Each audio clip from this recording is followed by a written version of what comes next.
আসসালামু আলাইকুম। আপনারা সবাই কেমন আছেন? আশা করি ভালো আছেন। মুইও ভালো আছি।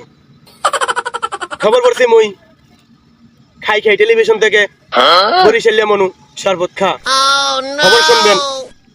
আজ 35শে অক্টোবর, রোজ রাঙ্গা শুক্রবার, সকাল 3টা বাজে 85 মিনিট 92 সেকেন্ডে। আজ কীর্তনকলা নদী একটু ইলিশ মাছ লঞ্চন লাগে বাড়ি খাইয়া বরিশাল মেডিকেলে ভর্তি হয়।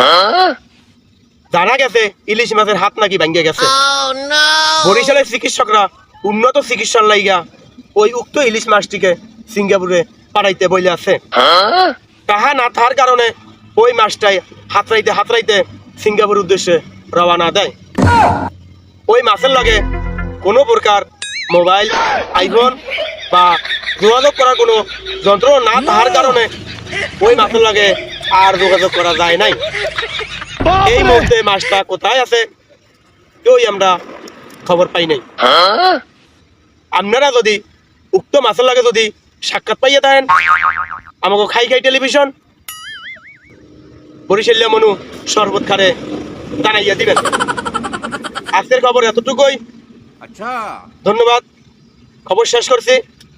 আমি বরিশালিয়া মনু শরবত খাই খাই টেলিভিশন থেকে। এরকম নতুন নতুন খবর ভবিষ্যতে আরো পেতে হলে আমাদের ফেসবুক পেজটি ফলো করুন এবং বেশি বেশি শেয়ার করুন।